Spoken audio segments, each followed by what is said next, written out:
This is Terry Cleo here reporting for Dover Community Radio. The date's the 28th of April and I'm here at the Dover Transport Museum 1940's weekend. Here with me I have Joanne Bater. And Joanne, what are you up here doing today? Well, I've arrived here to support Dover Transport Museum for their 1940s weekend with my 1941 Austin K2 original working naffy wagon. So you got the proper original memorabilia to go with it? That's right, we've got all the old-fashioned cigarettes, the old-fashioned teapots and the urns and the old-fashioned enamel mugs as well. So yes, we've got quite a few memorabilia here.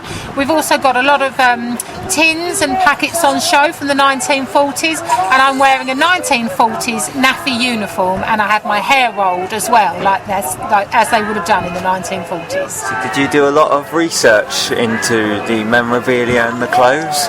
Yes, we do. We've got a few other vehicles as well that we take to shows, some 1940s military vehicles. So we're quite involved in it all. My son dresses up in his uniforms and so does my husband.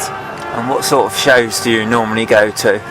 We usually go to car shows, military car shows, or the 1940 shows. We do the big shows like the War and Peace show at the Hop Farm, Chatham Dockyard we're heavily involved in. We'll be at Dover Castle on the Jubilee weekend for their 1940s event, and we'll be back down in Dover as well in June, the second to last weekend in June at Pencester Gardens. So all come along because it's a 1940s show with lots of 1940s music and singing and dancing going on.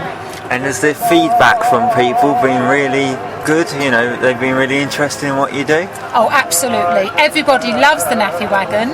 They love the shows. They love going back in time as well. Although perhaps it wasn't a period to be celebrated because it was the wartime, but everyone does like the 1940s and the whole era of it. You know, everyone likes dressing up and really gets involved in it all. So it brings back a lot of memories for people as well? Yes, it certainly does. A lot of happy and sometimes sad memories, but we do have a lot of older guys obviously coming up who've been in the military, been in the army or navy, and have recognised this naffy wagon or one very similar that would have come out to them and supported all the troops during the Second World War.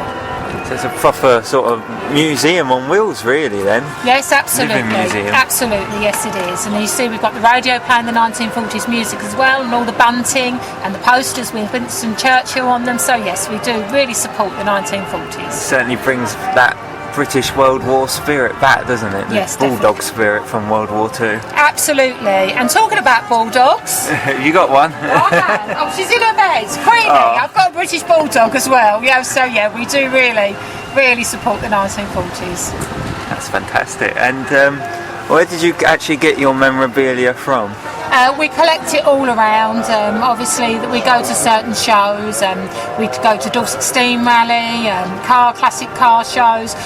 Some people give us their memorabilia as well. You know, they find a lot of old-fashioned cigarette packets, especially if they've gone into a house and they're a roofer or a carpenter, and a lot of cigarette packets have sort of been thrown away in the loft and things like that. So they donate a lot of stuff to us as well because people like it to be seen on show. So you do original 1940s food as well? Well, I sell bread pudding, which is like a very similar for the naffy bread pudding, but I don't sell hot food, but I just like to sort of, with the refreshments and the teas and the coffees and everything and the bread pudding. Thank you very much, Joanne. That's brilliant. You're welcome. Hope you have a great day. Thank you. Thanks. Thank you. Email DCR at studio@dovercommunityradio.co.uk. It's time to get involved.